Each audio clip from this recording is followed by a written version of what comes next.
অনেক দিন পর আবারও একটা রেসিপির ভিডিও নিয়ে চলে এসেছি। সেই দিন নিয়ে এসেছিল ইলিশ মাছ। ইলিশ মাছটা বেশ বড় সাইজেরই ছিল, আর মাছটার মধ্যে ডিমও ছিল। তো এই দেখে মনে হলো যে একটু রেসিপির ভিডিও করি।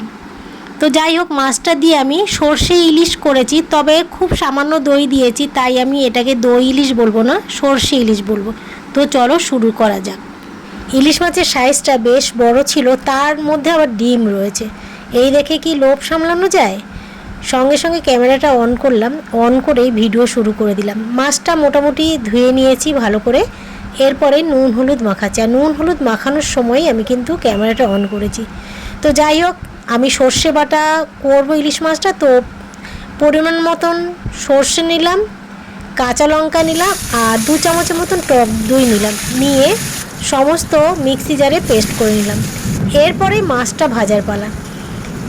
কড়াইতে সরষের তেল দিয়েছি, দিয়ে মাছগুলো দিয়ে এক এক করে ভেজে নিচ্ছি। আর দেখো, পেট ভর্তি ডিম। তো এই ডিম দেখে কি লোভ সামলানো যায়, এই জন্যই আমি কিন্তু ভিডিওটা করছি। ভাবতেও পারিনি যে আমি ভিডিও করব। খাবারের থালা শেয়ার করি, তো এই কারণে আমার ভিডিও করতে আর ইচ্ছে করে না, কেননা একটা ভিডিও তো দেই সারাদিনে। তো ওই যে বললাম, লোভ সামলাতে পারলাম না, তো এই কারণেই আমার ক্যামেরাটা অন করা।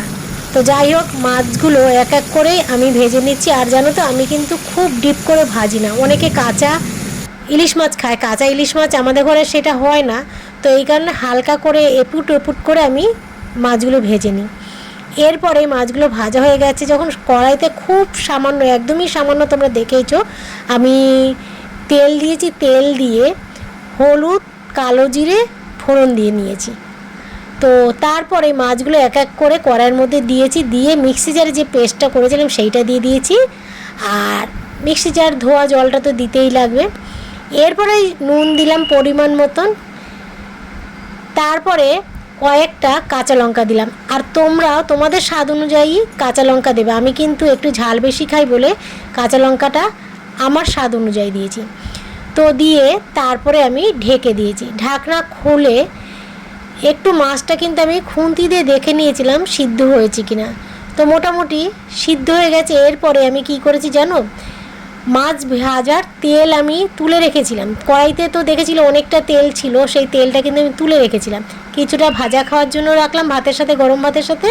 আর কিছুটা মাছটা যখন সিদ্ধ হয়ে গেছে তখন কিন্তু আমি ওই মাছ ভাজা তেলটা দিয়ে দিয়েছি।